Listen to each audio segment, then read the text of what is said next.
तवन के बेहोश होने पर किन उसे होश में लाने की कोशिश करता है, लेकिन तवन होश में नहीं आती है और उसके सर से ब्लड भी बहे जा रहा होता है। किन काफ़ी परेशान हो जाता है और सीधा तवन को वीट के हॉस्पिटल में लेकर आता है। कुछ टाइम के बाद जब तवन होश में आती है तब उसे मालूम पड़ता है कि इस वक्त वो वीट के हॉस्पिटल में है और वीट ने ही उसका ट्रीटमेंट किया है। यहाँ पर वीट तवन से कहता है, मैं तो हमेशा से तुमसे कहता था ना कि जो कुछ भी है तुम मुझसे बताओ, शेयर करो, लेकिन तुमने मुझसे कुछ भी शेयर नहीं किया। आज सच्चाई मेरे सामने खुद ब खुद आ गई है। और वो यहाँ पर तवन को उसकी प्रेगनेंसी की रिपोर्ट दिखाता है कि इस वक्त वो प्रेग्नेंट है। तवन बहुत बुरी तरीके से रोती है कि किन ने उसकी लाइफ को पूरी तरीके से बर्बाद कर दिया है। एंड यहाँ पर रोते हुए किन ने उसके साथ क्या किया इन सब के बारे में वो विट को बता देती है। विट को तवन के लिए बहुत ही ज़्यादा बुरा लगता है। तवन यहाँ पर विट से कहती है कि इस बच्चे के बारे में वो किसी से भी कुछ भी ना बोले। विट कहता है, लेकिन मैं किन से बात करूँगा, उसने तुम्हारे साथ ये सब कुछ करके अच्छा नहीं किया है। लेकिन तवन के रोने पर वो इस बात को मान जाता है कि वो इस बेबी के बारे में किसी को भी नहीं बताएगा, इवन किन को भी नहीं। किन भी वहाँ पर आ जाता है जो तवन को लेकर के थोड़ी देर पहले काफ़ी परेशान था, लेकिन जब उसे वीट के बाहों में देखता है तब वो आउट ऑफ कंट्रोल हो जाता है। इवन वीट के साथ उसकी फाइटिंग भी हो जाती है। किन वीट पर इल्ज़ाम लगाता है कि तवन के साथ वो भी अफेयर रख रहा है और इस बात को वीट एक्सेप्ट भी कर लेता है। ड्यून और पिंग तवन के बारे में जब उन्हें मालूम पड़ता है तब वो हॉस्पिटल में तवन को विजिट करने के लिए आते हैं। वो लोग तवन से पूछते हैं लेकिन तवन उन्हें कुछ भी नहीं बताती है। ड्यून का बिहेवियर किन के साथ जैसे पहले था वैसे अब भी है, क्योंकि तवन के बारे में उसे कुछ भी नहीं मालूम है कि किस तरीके से किन तवन को टॉर्चर करता है। बेचारी तवन कुछ टाइम के बाद जब उसे हॉस्पिटल से डिस्चार्ज किया जाता है तब पहली मुलाकात उसकी किन के साथ हो जाती है।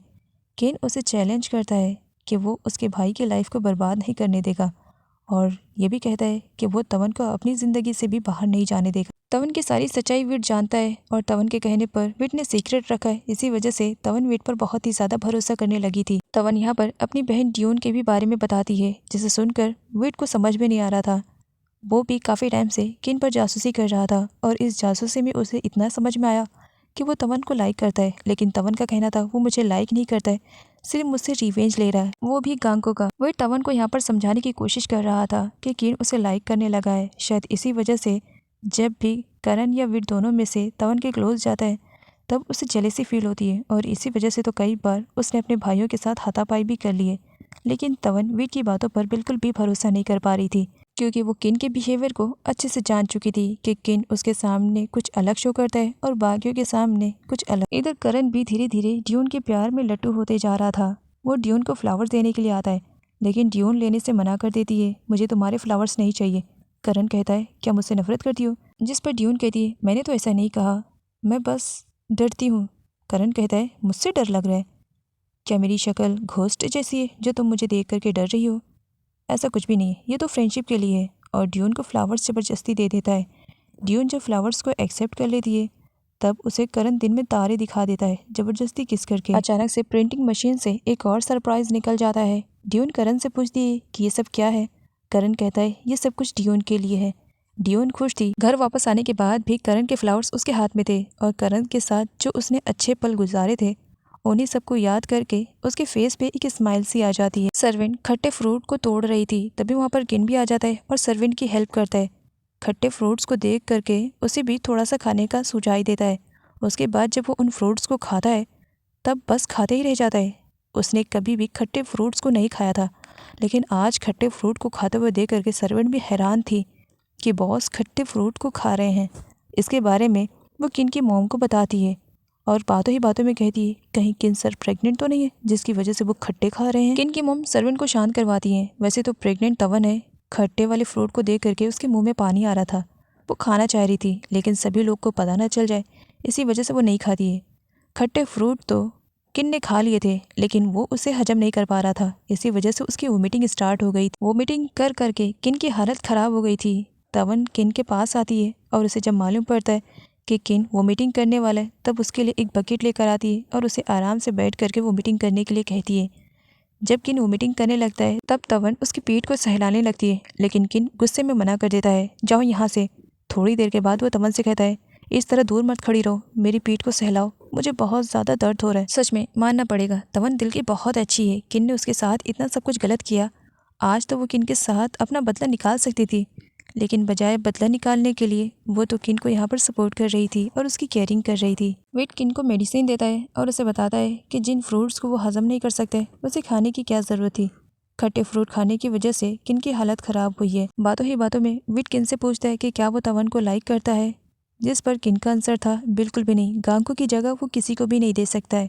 यहाँ पर विट किन को बताता है कि वो सिर्फ एक एक्सीडेंट था, तवन ने जानबूझकर नहीं किया था, इसमें उसकी कोई गलती नहीं है, किन उसे माफ़ कर दे। किन उल्टा विट पर ही भड़क पड़ता है, तुम यहाँ पर उस लड़की के बारे में मुझसे ये सारी बातें करने के लिए आए हो या अपना अफेयर छुपाने के लिए आए हो। जिस पर विट कहता है मैं तो बस आपसे एक बार क्लियर करना चाहता था, अगर आप तवन को लाइक करते हो तो मैं पीछे हट जाऊँगा, लेकिन अब आप ही ने क्लियर कर दिया है कि आप उसे लाइक नहीं करते हो, तो इसके लिए मैं अब आगे बढ़ रहा हूँ, तो अब आपको पीछे हटना पड़ेगा। वेट की ये सारी बातें सुन करके किन को एक धक्का सा लगता है। नाइट में तवन को नींद नहीं आ रही थी, वो बाहर थी और अपने बेबी के साथ बातें कर रही थी कि उसकी दुनिया में आने से पहले वो सब कुछ ठीक कर देगी। बस एक बार किन के साथ किया हुआ कॉन्ट्रैक्ट ख़त्म हो जाए, उसके बाद वो अपने बेबी के साथ कंट्री से बाहर चली जाएगी और एक ऐसी दुनिया बसाएगी जिसमें तवन अपने बेबी के साथ हमेशा खुश रहेगी। इधर दिखाया जाता है कि इनकी कंडीशन काफ़ी ख़राब थी, उसे विट की ही बातें बस याद आ रही थी कि तवन को हासिल करने के लिए अब विट आगे बढ़ रहा है, अब उसे पीछे हटना पड़ेगा। किन की लाइफ में इतना सब कुछ हो गया था, लेकिन फिर भी वो खुद को बदलता नहीं है। वो यहाँ पर अभी भी ड्यून का सपोर्ट ले रहा था ताकि वो तवन को ड्यून के सपोर्ट से खुद से दूर जाने ना दे। इसी वजह से वो ड्यून का प्रमोशन भी कर देता है और उसकी सैलरी और ज़्यादा हाई लेवल की कर देता है। तवन बहुत ज़्यादा शौक में थी और साथ ही बहुत ही ज़्यादा खुश भी होती है क्योंकि आज नोडा बिना किसी सपोर्ट के अपने पैरों पर चल रही थी। नोडा खुशी से तवन को हक करती है कि उसकी लाइफ में ये जो मोमेंट आया है सिर्फ और सिर्फ तवन की वजह से है। अभी वो अपनी एक खुशी को एंजॉय कर रही होती है और तभी सर्वेंट आकर उसे दूसरी खुशी के भी बारे में अनाउंसमेंट दे देती है कि उससे मिलने के लिए उसका फियांसे आर्यन आया हुआ है। आर्यन कई सालों के बाद नोडा को देखता है, वो चल रही थी, वो बहुत ही ज़्यादा खुश हो जाता है। वो नोडा को हक करता है। नोडा जब आर्यन को देखती है तो उसे ये सब कुछ एक ड्रीम सा लगता है। नोडा खुशी से आर्यन को हक कर लेती है। उन दोनों को इस तरीके से खुश होता हुआ देखती है। तवन खुश थी, लेकिन जब किन के बारे में याद करती है तो अपसेट हो जाती है। आर्यन के आ जाने की वजह से किन की फैमिली में 4 चांद लग जाते हैं। सब लोग बहुत ही ज़्यादा खुश थे क्योंकि नोडा जो बहुत ही ज़्यादा खुश थी। आर्यन यहाँ पर सभी लोगों को अनाउंसमेंट कर देता है कि अब वो जब वापस आ ही गया तब वो अपनी प्रिंसेस नोडा के साथ शादी करेगा और उसे अपने घर लेकर के जाएगा। जहाँ पर नोडा का कहना था कि उसे थोड़ा सा और टाइम चाहिए ताकि वो प्रॉपर तरीके से अपने वेडिंग को अपने पैरों पर एंजॉय कर सके। जिस पर आर्यन का कहना था मैंने तुम्हें पाने के लिए इतने साल इंतज़ार किए, तो चलो कुछ टाइम और ही सही। नोडा तवन से कहती है कि जब नोडा की और आर्यन की शादी हो जाएगी उसके बाद ही वो तवन को इस घर से जाने देगी। कॉन्ट्रैक्ट बहुत जल्द पूरा होने वाला था। तवन को सैड देख करके विट उसके पास जाता है और अपनी शादी का प्रपोजल उसके सामने रख देता है कि वो तवन के साथ शादी करना चाह रहा है, लेकिन तवन साफ मना कर देती है। विट, तुमने मेरे लिए बहुत कुछ किया, तुम्हें मैं सिर्फ एक दोस्त की तरह मानती हूँ और इससे ज़्यादा कुछ नहीं। जिस पर विट का कहना था मैं तुमसे शादी करके इस बच्चे की रिस्पॉन्सिबिलिटी भी लूँगा और तुम्हें कहीं जाने भी नहीं दूंगा।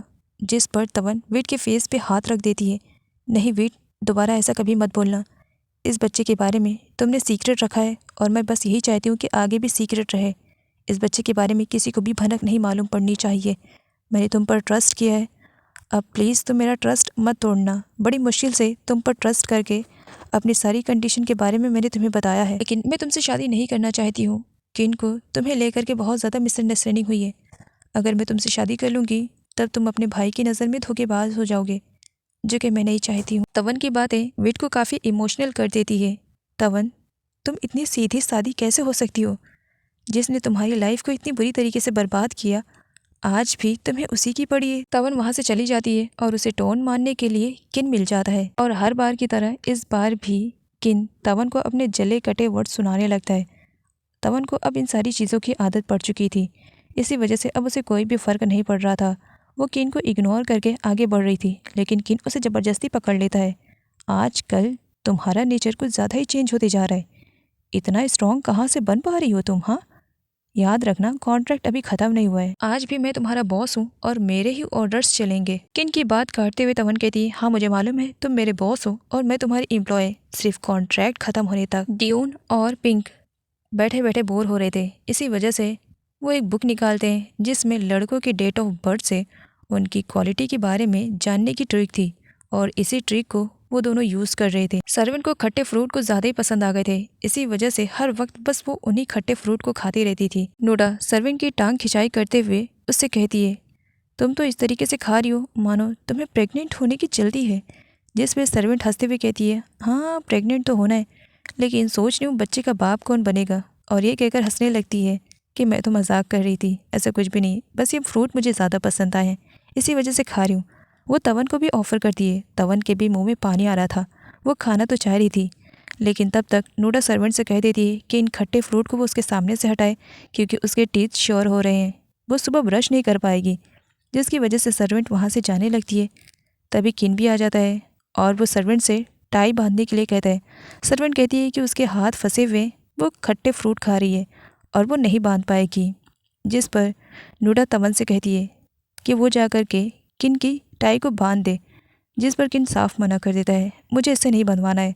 लेकिन फिर भी नूडा के कहने पर तवन जाती है किन की टाई बांधने के लिए, क्योंकि नूडा का कहना था, भाई आप बहुत इंपॉर्टेंट वाले इवेंट में जा रहे हो और आप नहीं चाहोगे कि आप देर से पहुँचो। इसी वजह से वो तवन से टाई बंधवा रहा होता है। उस वक्त दोनों करीब थे। फर्स्ट टाइम किन तवन को कुछ अलग तरीके से देखता है। तवन जब उसकी टाई फिक्स कर देती है तब किन तवन को थैंक्स बोलता है, लेकिन जब तवन उसकी तरफ देखती है तो सडनली किन नूडा को देखने लगता है और वहाँ से चला जाता है।